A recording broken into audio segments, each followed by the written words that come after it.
A champion's rage meets a monk's serenity in the fight of the century. Viral AI videos spark a global frenzy. But what happens when fists face wisdom? You won't believe the shocking outcome. Watch now to see the clash that breaks the internet. Don't miss what happens next. The Las Vegas arena pulsed with primal energy, 20,000 voices roaring as Randall, the Rhino Jackson, a towering black MMA champion, lunged at his opponent. His fists, scarred from a decade of knockouts, sliced through the air, missing their mark. Across the octagon, Lobsang, a 51-year-old Tibetan monk, flowed like a phantom, his red robe a blur against the blood-streaked mat. Randall's chest heaved, sweat stung his eyes, and his growl echoed over the crowd's chants. 30 seconds into the fight, and not a single punch had landed. Lobsang's serene gaze pierced Randall's rage. Unraveling him, the world watched, cameras flashing, social media feeds exploding, hungry for blood or humiliation. Randall's heart pounded, not just from exertion but from a gnawing doubt had he been played. 2 weeks earlier, Randall had been untouchable. At 31, he was the heavyweight MMA king, his name synonymous with destruction. Born in Chicago's roughest corners, he'd fought his way to a penthouse overlooking Vegas, his muscles a testament to relentless grit. But his temper, a furnace always smoldering, was his true master. It flared when a video hit the internet, a grainy clip showing him, supposedly spitting venom at Lobsang, a Tibetan martial artist and Buddhist scholar. "I'll snap you like a twig, monk," the fake Randall sneered. The video, crafted by AI, was a lie, but it spread faster than truth, racking up millions of views in hours. Randall's publicist, Marcus Tate, saw opportunity in the chaos. In his sleek office, surrounded by screens tracking engagement metrics, Marcus grinned. "This is your Super Bowl, Randy. The world wants a monster. Give it to him." Marcus didn't care that the video was fake. He saw pay-per-view millions, brand deals, and viral fame. He stoked the fire, feeding leaked clips to influencers and pitching a fight to promoters. Randall, already seething, needed no push. "They want me to play dirty fine. I'll bury this guy," he said, his fist cracking the armrest of Marcus's leather couch. The media ate it up. Talk shows replayed the video. Pundits debated Randall's arrogance, and betting sites posted odds on the Rhino versus the monk. Social media platforms buzzed with memes and hot takes, turning a fabricated feud into a global obsession. Lobsang, the supposed target, remained an enigma. Based in San Francisco, he ran a modest dojo, teaching ancient Tibetan martial arts and mindfulness to a small following. His response to the video was a single sentence, delivered in a steady voice: "I harbor no anger, but I will face any trial with clarity." The press spun it as a challenge, and Marcus seized the moment, securing a televised 1-versus-1 match in Vegas, dubbed Fury versus Serenity. Randall trained like a man possessed. His gym, a concrete bunker filled with the stench of sweat and leather, became his war room. He pounded heavy bags until his knuckles bled, visualizing Lobsang's calm face as his target. "Some old man thinks he can school me," he snarled, ignoring his coach Jamal's warnings. "This monk's got tricks. Randy, don't sleep on them." Randall each waved it off, his pride drowning out reason. "He's history." Lobsang, meanwhile, prepared in silence. In his dojo, surrounded by incense and prayer flags, he moved through kata with fluid precision, his body defying his age. Students whispered about his past, rumors of warrior training in Himalayan monasteries, mastery of hypnosis, a mind sharpened by Buddhist texts. He sought no spotlight, but the world's gaze found him. The fight night arrived, Vegas glittering like a fever dream. The arena was a pressure cooker. Reporters jostled, influencers posed, and giant screens replayed the AI video that started it all. Randall's entrance was a spectacle. Drums thundered, flames erupted, and he stormed the octagon in black shorts. The rhino in gold letters across his chest The crowd screamed his name, feeding his ego.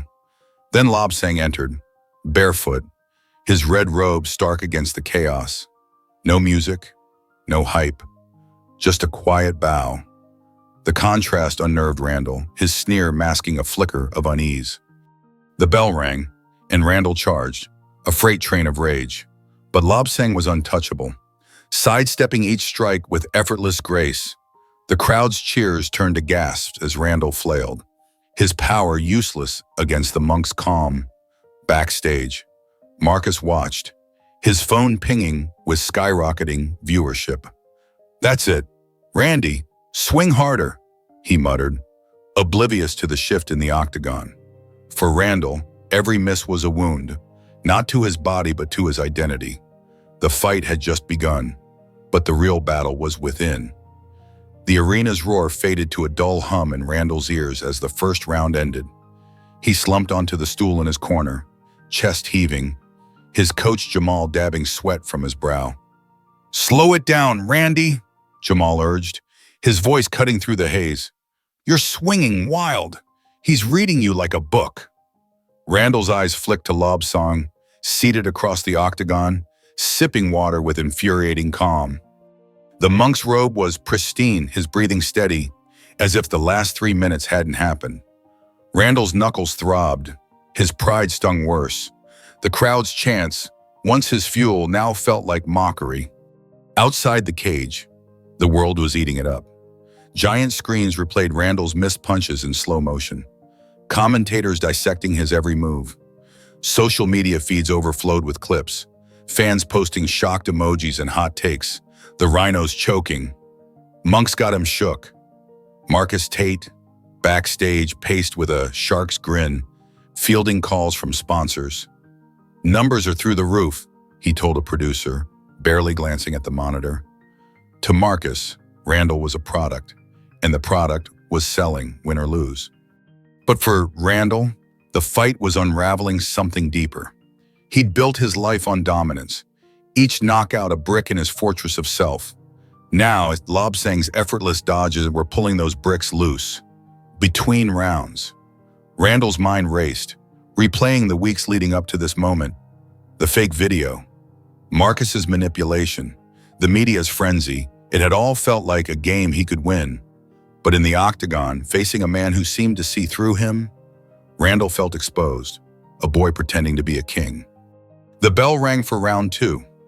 Randall stood, shaking off Jamal's warnings, determined to reclaim control. He stalked forward, feinting a jab, then unleashing a spinning back fist, a move that had ended title fights. Lobsang leaned back, the strike grazing his robe, and countered with a palm strike to Randall's chest. It wasn't hard, but it stopped Randall cold, like a door slamming shut. The crowd gasped, sensing a shift. Lobsang's eyes held no malice, only focus. And for a split second, Randall saw something in them. Pity, maybe, or understanding. It enraged him more. He roared, charging again, but his movements were sloppy now, fueled by desperation. Lobsang danced around him, landing light, precise strikes, not to hurt, but to disrupt. A tap to Randall's knee buckled his stance. A nudge to his shoulder threw off his balance. The clock ticked down, and Randall's frustration boiled over. "Fight me, Joey!" He bellowed, Vick's cracking. Lobsang said nothing, his silence louder than the arena's noise. Outside, the impact rippled. In Chicago, Randall's old neighborhood watched on bar TVs, kids who idolized him whispering in awe at Lobsang's skill. In San Francisco, Lobsang's students live-streamed the fight, their teachers' calm defiance sparking pride. News outlets, sensing a story beyond the spectacle, dug into the AI video's origins, unearthing whispers of a shadowy group profiting from the case. The narrative was slipping from Marcus's control, but he didn't notice, too busy tweeting about the fight of the century. Then came the twist. With 10 seconds left in the round, Lobsang spoke, his first words in the cage. As Randall swung a wild haymaker, Lobsang caught his wrist, twisting it just enough to halt the momentum. Leaning close, his voice low but clear, he said, "Your anger is not your strength." The words hit harder than any punch. Randall froze, the crowd's roar fading to a distant hum. Lobsang released him and stepped back, bowing slightly as the bell rang. The arena erupted, but Randall stood rooted, his fists still half raised, Lobsang's words echoing in his skull. In his corner, Jamal was frantic. "What's he saying to you? Snap out of it." But Randall barely heard him. For the first time in years, doubt crept in, not just about the fight, but about the man he'd become. He thought of his mother, who'd begged him to find peace before she passed, of the kids in his old gym, who saw him as a hero. Had he been fighting the wrong battles all along? Marcus, oblivious, burst into the corner during the break, clapping Randall's shoulder. "You're trending worldwide, man. Keep it wild. People love the drama." Randall's jaw tightened. For the first time, Marcus's voice grated, his greed transparent. The publicist's phone buzzed with a new alert, a hacker group claiming responsibility for the AI video, boasting about exposing the champ's true colors. Marcus dismissed it, but Randall caught the headline on a nearby screen. A spark of clarity flickered. Had this whole fight been a setup, not just for profit, but to break him? As the third round loomed, Randall's world felt like it was tilting. Lobsang sat across the cage, eyes closed, meditating. The monk wasn't just fighting to win, he was fighting to teach, and Randall, whether he wanted to or not, was starting to learn.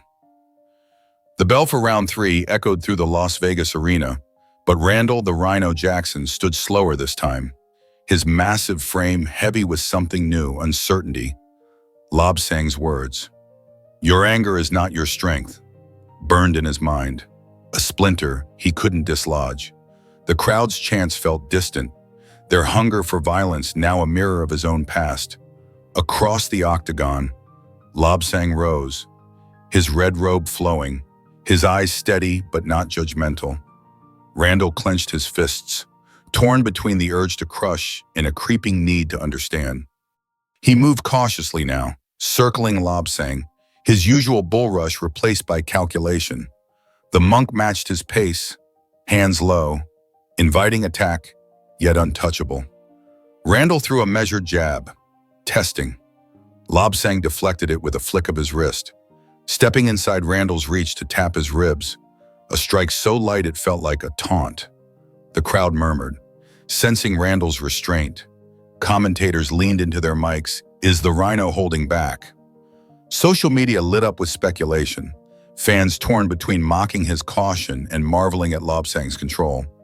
Backstage, Marcus Tate's grin faltered. The fight wasn't delivering the chaos he'd banked on. His phone buzzed with messages from sponsors, uneasy about the hacker group's claim that the AI video was a deliberate setup. Marcus snapped at an assistant, "Get me someone to spin this, now." But the narrative was slipping. News outlets, sniffing a scandal, aired interviews with cybersecurity experts tracing the video to a dark web collective known for manipulating public figures. The revelation stung. This wasn't just about profit, someone wanted Randall humiliated. In the cage, Randall felt the shift, not from the crowd but within himself.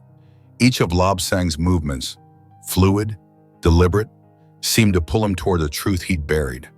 He thought of his mother's funeral, her whispered wish for him to find the quiet inside. He'd ignored it, chasing belts and fame, letting anger define him. Now, facing a man who fought without hate, Randall saw his own reflection, a champion built on a fragile throne. Mid-round, he tried a new tactic, dropping his guard to bait Lobsang. The monk didn't bite, instead circling with that same maddening calm. Frustration flared, but Randall caught himself, breathing deep, mimicking a technique he'd seen Lobsang's students use on a live stream. The crowd noticed, a ripple of surprise passing through the stands. Jamal, in his corner, nodded, whispering to an assistant, "He's thinking for once, for..." Then came the revelation. Lobsang, mid-dodge, spoke again, his voice cutting through the arena's din. "You fight for others' eyes. not your own heart." The words landed like a blade, slicing through Randall's defenses. He stumbled, not from a hit, but from the weight of realization. His whole career, every punch, every roar had been for the world's applause, for Marcus's schemes, for a version of himself he'd never questioned. Lobsang wasn't just evading his fists, he was dismantling his identity. Randall's resistance hardened, not against Lobsang, but against the lie he'd lived. He lowered his fist slightly, voice rough but clear. "What do you want from me?" It was the first time he'd spoken to Lobsang in the cage, a plea disguised as defiance. Lobsang paused, his stance softening, and said, "To see yourself." The crowd, expecting bloodshed, fell silent, the air thick with anticipation. Cameras zoomed in, capturing the moment the champion vulnerable, the monk unguarded. The power shifted. Randall, for the first time, saw Lobsang not as an enemy, but as a mirror. The monk's strikes, his calm, his words, they weren't meant to destroy, but to awaken. Randall's next move was instinctive. Not a punch, but a step back, his hands open, signaling a pause. The referee, confused, hesitated. The crowd erupted in a mix of boos and cheers, unsure what they were witnessing. Lobsang nodded, a faint smile breaking his stoic mask, and resumed his stance, inviting Randall to continue, not as a foe, but as a student. Outside, the world scrambled to make sense of it. In Chicago, Randall's old gym exploded with pride, kids seeing their hero evolve. In San Francisco, Lobsang's dojo filled with new students, inspired by his quiet strength. Marcus, panicking, stormed toward the production booth, demanding the cameras cut away from the soft stuff. But the director refused. The moment was too raw, too real. The hacker group's motive surfaced online, linked to a rival promoter who'd bet against Randall, exposing the fight's orchestration as a trap to break him. As the round ended, Randall sat in his corner, not exhausted but alive with clarity. Jamal leaned close. "You're fighting different now. Keep going." Randall nodded, his gaze fixed on Lobsang, who meditated across the cage. The monk had turned the fight into something bigger, a reckoning. And Randall, whether he won or lost, was ready to face it. The final round loomed in the Las Vegas arena, the air electric with anticipation. Randall the Rhino Jackson stood in his corner, his massive frame no longer hunched with rage but upright, grounded. Lobsang's lessons, spoken and unspoken, had cracked open a truth he'd buried. His strength wasn't in his fists, but in his choice to rise above them. Across the octagon, Lobsang waited, his red robe a quiet beacon, his eyes offering not challenge, but invitation. The crowd, sensing a shift, leaned forward, their cheers softer, curious. This was no longer a fight for blood. It was a reckoning. The bell rang. Randall moved forward, not charging but stepping with purpose, his guard loose but alert. Lobsang mirrored him, their movements a dance of mutual respect.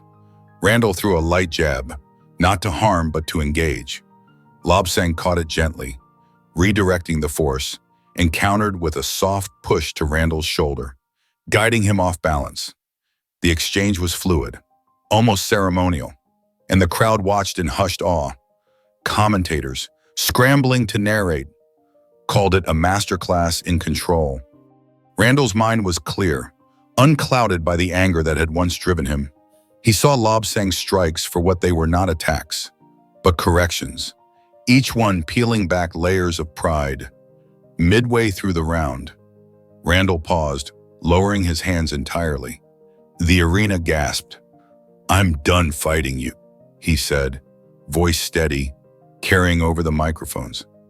"Not because I can't, but because I don't need to." Lobsang stopped, his stance relaxing, and nodded, a spark of approval in his gaze. The referee hesitated, unsure whether to call the fight. The crowd erupted, some booing, others cheering, but all riveted. Randall turned to the stands, raising a hand, not in victory, but in acknowledgement. "This ain't about the cage anymore," he said. the jumbotron amplifying his words. "I've been fighting the wrong things my whole life. Time to change that." The arena fell silent, then exploded in applause. Not for a knockout, but for a man remaking himself. Lobsang stepped forward, bowing deeply. "You have fought," he said, his voice warm, "because you fought yourself." He offered his hand, and Randall took it, their clasp a symbol of transformation. The cameras captured every second, the image of the champion and the monk shaking hands going viral within minutes. Social media shifted, posts now praising Randall's courage, calling Lobsang a sage. The fight meant to break Randall had instead rebuilt him. The villains fell swiftly. Marcus Tate, backstage, watched his empire crumble. The hacker group's full confession hit the news, naming a rival promoter who'd paid them to craft the AI video and sabotage Randall's reputation. Marcus's role in amplifying the lie was exposed in leaked emails, showing he'd known the video was fake, but pushed the fight for profit. Sponsors dropped him, networks cut ties, and by the fight's end, Marcus was slipping out a side exit, dodging reporters. The promoter, facing lawsuits, issued a public apology, but the damage was done. Their greed had backfired, turning Randall's defeat into a triumph of character. Outside the arena, the impact spread. In Chicago, Randall's old neighborhood threw watch parties, kids in his gym vowing to emulate his newfound humility. In San Francisco, Lobsang's dojo overflowed with applicants, his philosophy of peace through strength resonating globally. News outlets, once cynical, ran features on Randall's journey, dubbing it the fight that changed MMA. The AI video scandal sparked debates on digital ethics, with lawmakers citing Randall's story and calls for regulation. Randall left the cage not as a loser, but as a man reborn. He met Lobsang outside the locker room, away from the cameras. "I don't know how to thank you," Randall said, his voice thick. Lobsang smiled, placing a hand on his shoulder. "Live what you've learned. That is enough." Randall nodded, a weight lifting. He thought of his mother, her wish for his peace finally within reach. Weeks later, Randall launched a youth program in Chicago, teaching kids not just MMA but mindfulness. Inspired by Lobsang's teachings, he stepped back from fighting, not retiring but redefining his legacy. Lobsang returned to his dojo, his mission unchanged. Though his name now carried a quiet legend, the world moved on. But the story of their fight endured, a reminder that true strength is found in surrender, not domination. As the arena emptied, Randall looked out at the fading lights, the blood-streaked mat, a relic of his old self. He walked away, not to applause, but to a future he'd chosen. The rhino was gone. Randall Jackson, the man, had risen. Randall's journey from rage to redemption shook the world, proving strength lies beyond the fist. Thank you for joining this epic tale of pride and wisdom. Subscribe, like, and comment to share your thoughts. Let's keep the conversation alive. Don't miss our next story.